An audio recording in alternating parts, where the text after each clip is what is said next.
या घरची मालकी सुनंदाबाई स्वर्गवासी झाली आणि उद्याला 15वीचा कार्यक्रम आहे।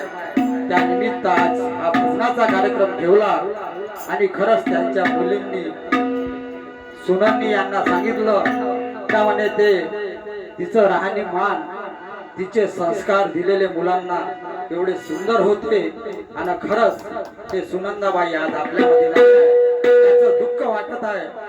म्हणून मी त्या सुनंदाबाईच्या चरित्रावर 2 शब्दाचं गाणं लिहिलेलं मी तुमच्या समोर सादर करतो। आणि खरंच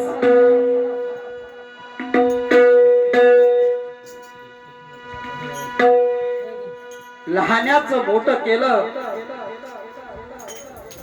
लहान्याचं केलं मोठं, पण गाणं दुसरं आहे सध्या।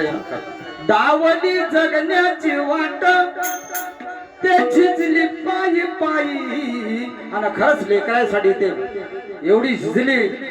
आणि त्या सुनंदाबाई आज आपल्यामध्ये नाही हा, म्हणून मुलं आणि मुली काय म्हणतात, आई ग आई,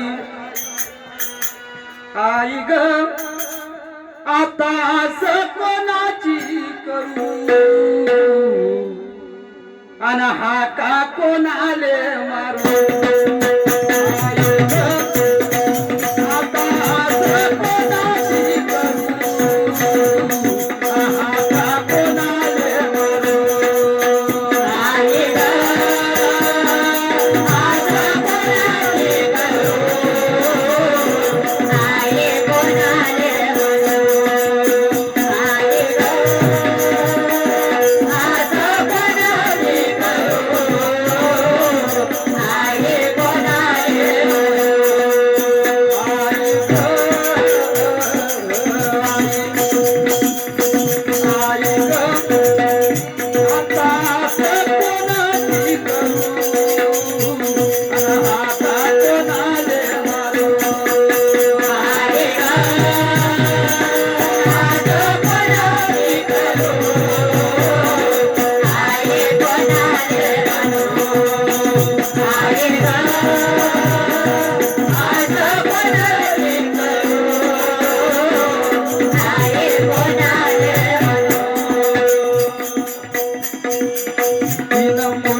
एका साठी राहत होत्या।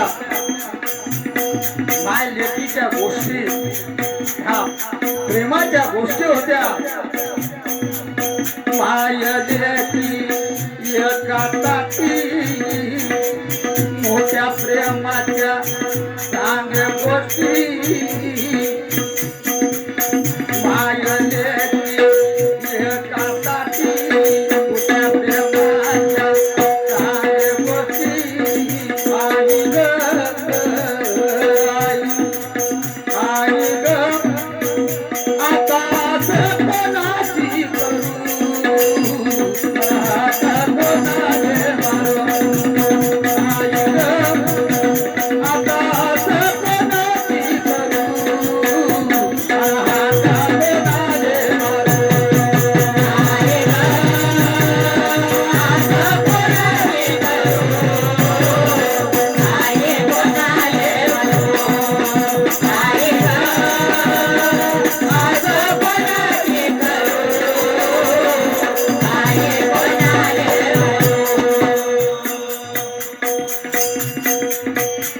पण सर्व जीवन जगल्याच्या नंतर आखरीच्या वेळेस मुलांना लेकींना बोलावून सांगितलं का म्हणे माझ्या जीवाचा आता भरोसा नाही. मुलांना वाटलं का आपली आई आपल्यापासून दूर नाही झाली पाहिजे. अखेरच्या वेळेस मातेला मुलांना ते काय म्हणाले, लेकाच्या जवळ बसून सांगे गोष्ट आनंदानं. लेकाच्या जवळ बसून सांगे गोष्ट आनंदानं. आता आठवण कशी करू हा का कोणाले मारू. मायेची जे ममता आहे ते कोणी देऊ शकत नाही.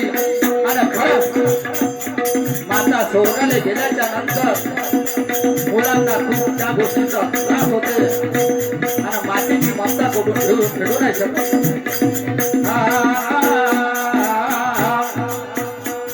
अरे हंबरून जेव्हा आपली आई स्वर्गाला निघून जाते आणि खरंच एखादं वासरूला एखादी गाय चाटते तर माईची ममता त्याच्यामध्ये दिसते.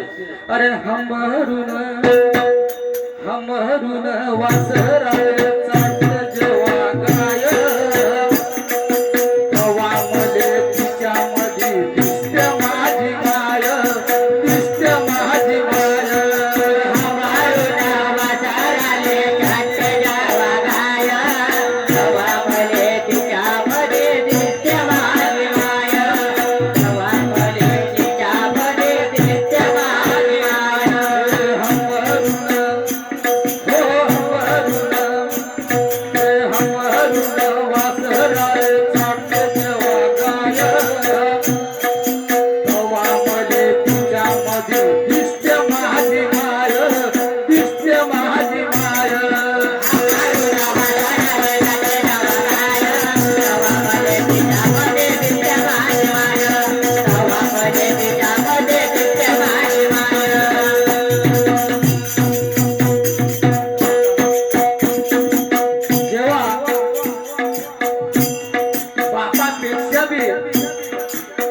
जे आई राहायची तिला मुलांच्या लेकराच्या लग्नाची खूप फिकर राहायचे. म्हणून कोण्या एका दिवसाला ते आई काय म्हणत होती सुनंदाबाई आपल्या मुलाला काय म्हणते, बोलता बोलता एकदा तिच्या डोळ्यात आलं पाणी.